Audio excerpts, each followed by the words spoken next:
All right, time is now 3:30, June 1st. Call to order, City of Norwood Planning Commission. Mrs. Town, would you please call the roll? Chairman Powers, Present. Mayor Snyder, President. Present. Mr. Hockney, Present. Mr. Sewer, Present. Mrs. Sickinger,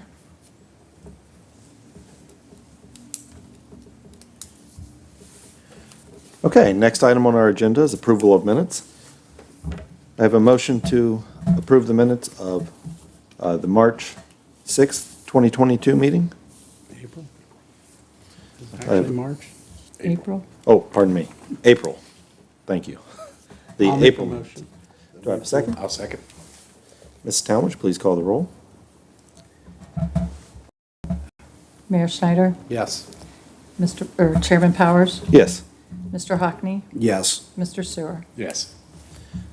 All right, do I have a motion to approve the May 4th, 2022 minutes? So motion. Do I have a Second. second? Thank you. Ms. Town, please call the roll. Mayor Snyder, Yes. Chairman Powers, Yes. Mr. Hockney, Yes.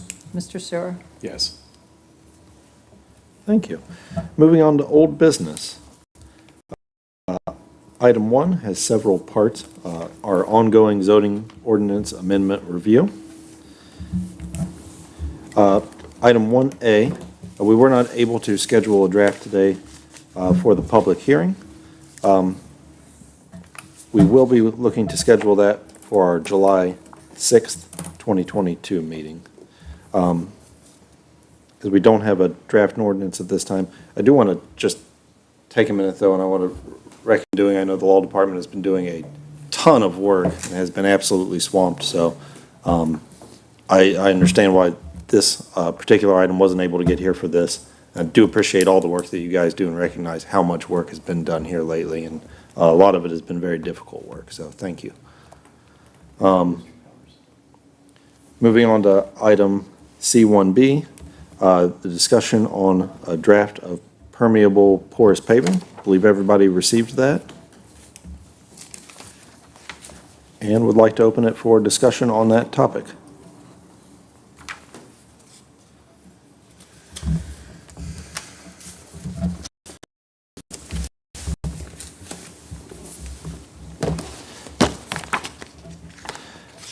You know, we previously discussed that we would like any draft ordinance to reflect the porous paving ordinance enacted in Minneapolis, Minnesota. I did a little bit of a comparison, a lot of similarities in this one. The only question I would have would be regarding the turf geocell ribbon driveway. Not exactly clear how that works, so that'd probably be I would have for Mr. Skelly when he returns from his vacation. Unless anybody knows about that now. I do not. So I will put that question to Mike and see if he I can think I know, but illuminate I'm that not for going us. to sit here. It's basically the concrete pavers that have openings. And so with the ribbons, and then what you do is you plant seed in between, and then it looks like grass. It covers over the top. Okay, So, I mean, it's still an engineered system, Yeah. permeable, but for some people, it looks a little like concrete when it's started out, and then it covers with grass over time. But I think Mike would be much better to talk to about that. yeah. I think generally when I looked at this draft here, that it kind of hits that engineered mark that we were looking for. I think it offers some pretty good guidance on what would be a reasonable system for us forward to get this started here in Norwood. You know, maybe, no, you would, or anyone, on A, and I was going to ask Mike, I didn't realize, I should have checked with Kerry, I didn't know he wasn't going to be here, because I had a couple questions, like, shall be surfaced with bituminous concrete or equivalent pavement to provide a durable surface. It seems like you're defeating the purpose. When I looked at this, I read it as A is But Okay. you can then move on to B Got as it. a permitted Okay, that's fine. That's the way that I read that. Perfect.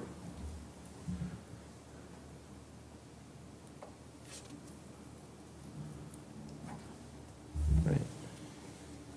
Any other discussion on that item? All right. Would entertain a motion to table that until Mike Skelly's return, so we can discuss that item with him. Also move that we table this till the next meeting or whenever Mike's available, that we can discuss as a committee. Do I have a second? Second. Mrs. Town, would you please call the roll? Mayor Schneider, Yes. Chairman Powers, Yes. Mr. Hockney, Yes. Mr. Sewer. Yes, and I would just like to say I think Mike did a nice job with this, because I think it can answer a lot of questions that we have already felt in zoning and Board of Appeals, so. Yeah, I agree. Item C1C, the RMX Residential Mixed Density Zone. It's noted here on our agenda that Mark Reeves has sort of had a change of heart on this, thinks that we probably ought to keep it due to the expense of changing it. Based on that, I would ask if there is a motion to table that item permanently. I make a motion that we table that item permanently. Do I have a second? Second. Ms. Town, would you please call the roll? Mayor Schneider, Yes. Chairman Powers, Yes. Mr. Hockney, Yes. Mr. Sewer. Yes. All right, moving on to item Just for C. clarity, no, you're tabling that Mike has an opportunity to respond to that? It would be tabled unless it was brought back onto the agenda, so it will, So we're just not going to discuss it week to week. It's not a carryover like the porous paving is. that's Okay. correct. That's correct. It will not appear on the next agenda. Okay. If somebody wants to raise it again, we can bring it back on the agenda. Thank you. You're welcome. Item C1D, selection of next zoning amendment text priorities. Be happy to entertain discussion on that topic for what we'd like to discuss at our next meeting.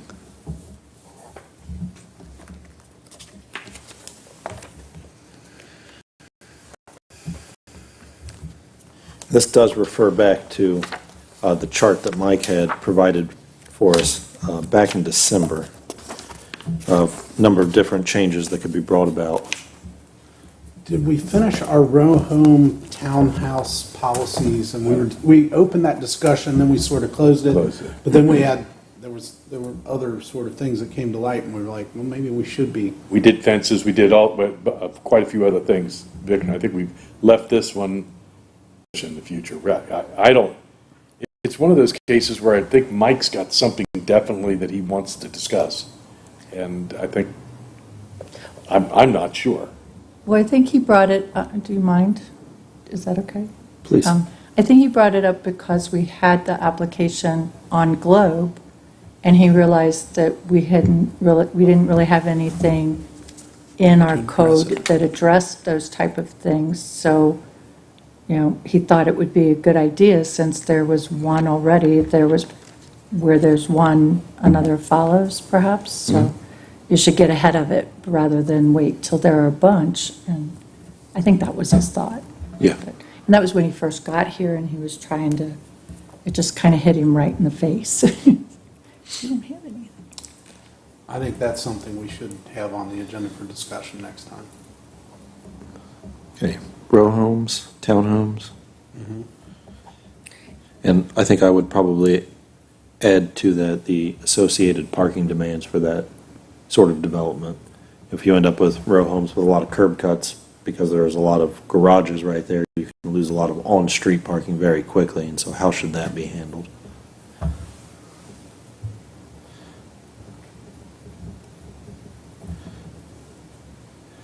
Is there a third one you wanted to include in that? I wasn't sure what access management was. I think that is probably that parking piece that I Okay. was talking about. I'm probably just not using the technical right word for it, but I think that's what that's alluding to, is how are you accessing those properties? And since I'm the newest member on this committee, PUDs, I think, are one of the most complex. So it seems like that could easily be a freestanding topic when we have a full meeting to just go into it, because it just seems like there's a lot there. Yeah. And right now, I think, is 52 the only PUD active right now? I think Yes. you might know. I think it is. 52, I think so. I think it is. You mean as far as permits out there for it? Mm-hmm. Okay. Active construction underneath a PUD. Another discussion that was brought up, or point that was made to me over the last week, was Airbnbs and allowing them. Apparently, there's a 6-unit apartment building that's being rehabbed, and 5 of those units are going to be utilized as Airbnbs, and one of those would potentially be used as a long-term, year-to-year lease.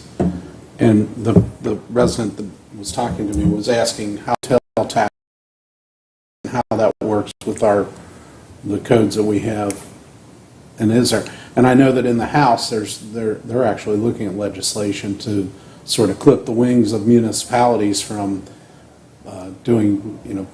legislating anything to really stop Airbnbs from becoming more prevalent. That is a question on zoning. How does an Airbnb fall into that? But they've got 6. Because clearly we have many places where there's a single family home and then a 2-family home, and then there's a 6-unit apartment building, and then there's a single family home right next to it. How does an Airbnb connect to our zoning if they changed it that way? I suppose that the one, annual year-to-year lease is covering some sort of residential loophole that they looked at, or maybe not, I don't know. Is that something we want to discuss in planning?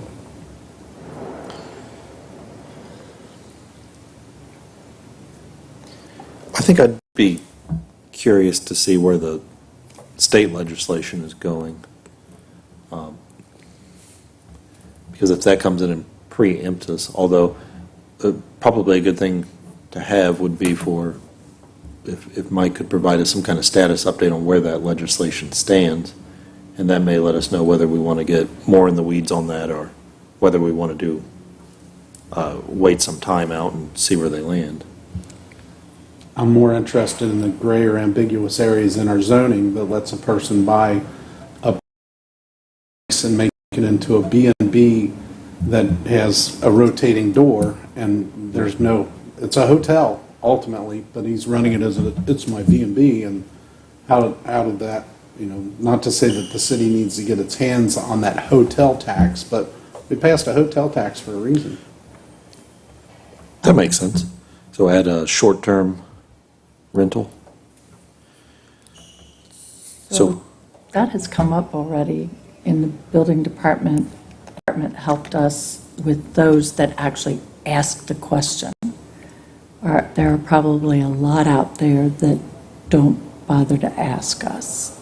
But at this point, they're only allowed where hotels are allowed. And if a neighbor calls and complains about it, we have to prove it, but we will go forth from that standpoint, that's not, a business is not allowed that way. It's a hotel, okay. right? Tim? Yeah, and having said that, Mayor Schneider did identify a House bill that's been pending for a few months now that had something like 30 sponsors on it, basically prohibiting, in broad strokes, clipping the wings of the municipalities and prohibiting municipalities from regulating those Airbnbs and like businesses in any significant way. And I don't think that, I'm not sure that there's been hearings on it yet, but it's happening. Wow. Which,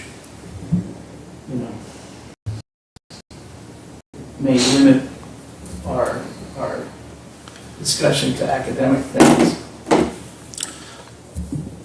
So I would say not something we want to put on our agenda for the planning commission, but as commissioners, we should all be aware of it and keep your ears open, because there's there's some interesting stuff that's going to go on there potentially in the future.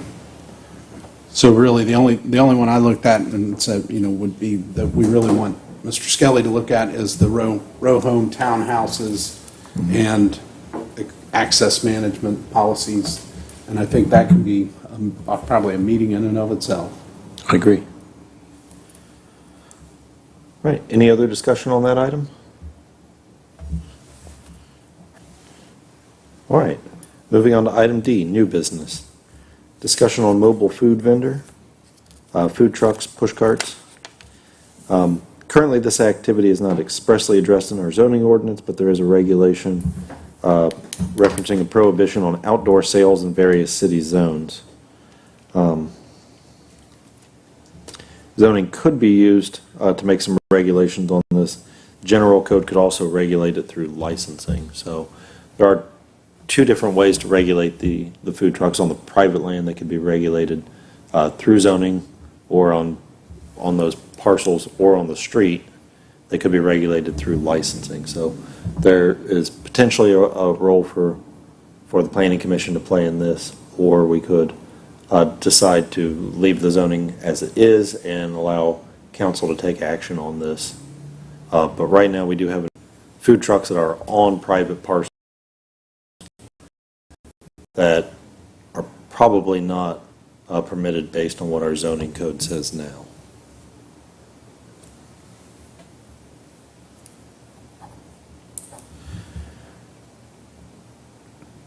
So I think the question is, do we want to look at making any revisions to the zoning code to open that up? Do we want to keep it as is? If we want to make changes, what sorts of changes would we want to make? Just kind of a discussion? No, Yeah. is that? Yeah, this is. I think we discussed this very briefly last time.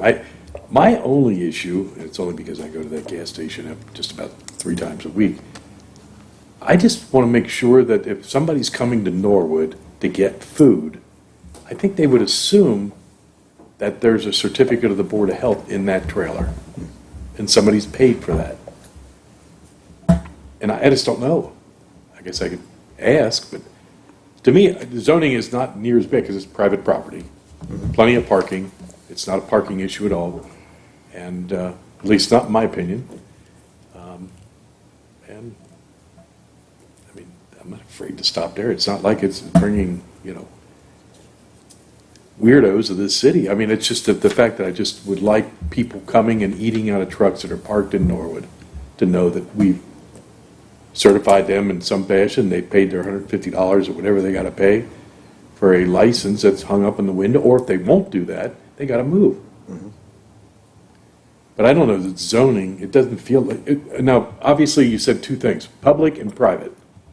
I think we should restrict a lot on public. Yeah, I see some potential issues with them if they are places that are not providing a restroom facility for their customers or for their employees. That could be an issue. So, access to that, access to places to hand wash, ways to dispose of water that's used in those facilities. Looking at waste disposal, how are they getting rid of that? Is there trash piling up in those places? Are they providing receptacles for their customers? And, I also look at it from a perspective of, if you own a brick and mortar restaurant here in the city of Norwood, you have to comply with building standards. If you own a food truck and you park it in the city of Norwood, it could be rusted, it could have peeling paint, it could have all these different things that if you own a building, you would get written up for, you could potentially go to mayor's court for, you could potentially be fined for. So are we applying a fair standard to them as compared to the businesses that are investing in permanent establishments?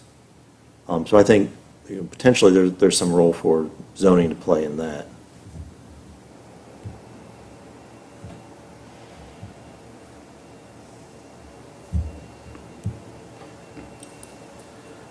I think it'd be interesting to hear from our health department, the city of Norwood's health department.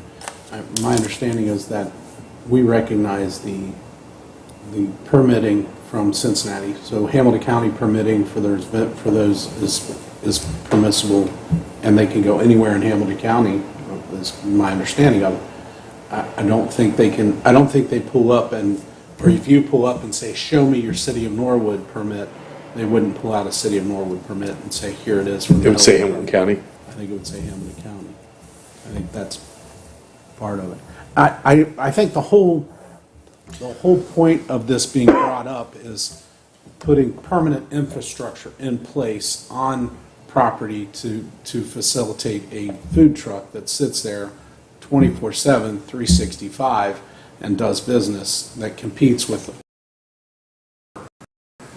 our brick and mortar restaurants. And that probably was my biggest concern. A mobile food truck should be a mobile food truck.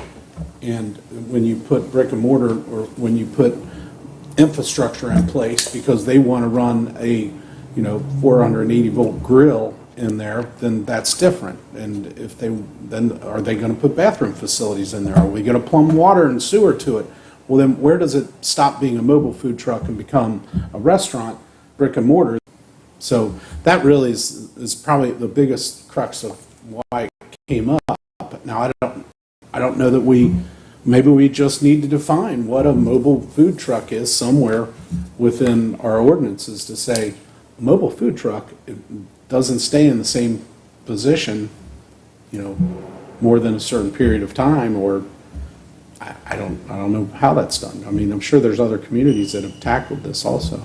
I know there's a mobile food truck over in Kentucky along the river that looks totally built in to me, and it's a restaurant. So, but then they claim they're a mobile food truck because they have wheels stuck up under it, and then they get by with all the other stuff that, I think that comes down to being fair to our other, What? I'll speak. I agree 100% with what both of you have said. If these are mobile food trucks, they got to be mobile. And the minute they start hooking up permanent, that's why they're supposed to have generators. They're supposed to be self-sustained. They're holding tanks. It's like, and the minute they don't, so I think we could, if we all agree, we could ask Mike to work with us and getting that kind of language. I do know, and I think we all know, there's a gas station that has at least 2, sometimes 3. And they're pretty stationary. They really don't move that much, but they look mobile. So, but again, I'm all for that. And I do think that they have a hell of an advantage if we're not doing that over the brick and mortar people that we're demanding certain things out of. So, along that same lines, a question, I guess, is how far we want to expand it.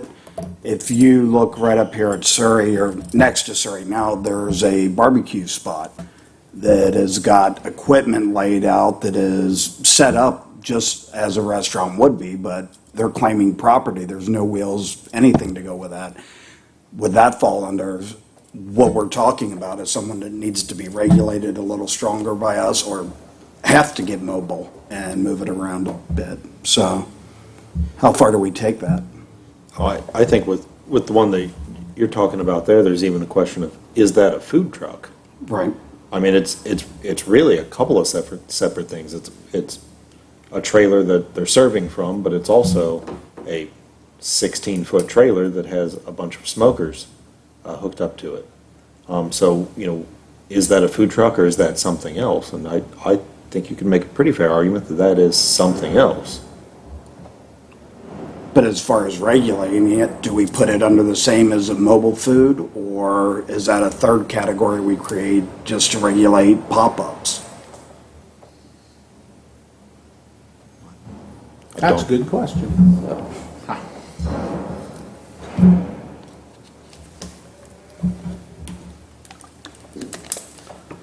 I would ask that we request Mike to provide us with a definition for mobile food truck. And maybe a second definition would be pop-up food service location. I mean, Which is permanent. well, it's semi-permanent. I mean, he can move that thing tonight, But he won't until we tell him to. Well, right. Okay. Well, I think we've filled Mike's plate here while he's on vacation. Seems to be our habit. Yeah. We are fortunate to have him. Do we have any other discussion on that item? Any other discussion? All right, I'd like to ask if there's a motion to excuse our absent member. I would make a motion that we excuse. Do I have a second? Second. Mrs. Town, would you please call the roll? Mayor Schneider, Yes. Chairman Powers, Yes. Mr. Hockney, Yes. Mr. Sewer. Yes. All right. Final item, do I have a motion to adjourn? So moved. Do I have a second? Second. Mrs. Town, would you please call the roll? Mayor Schneider, Yes. Chairman Powers, Yes. Mr. Hockney, Yes. Mr. Sewer. Yes. We are adjourned. Thank you, everyone, for your time.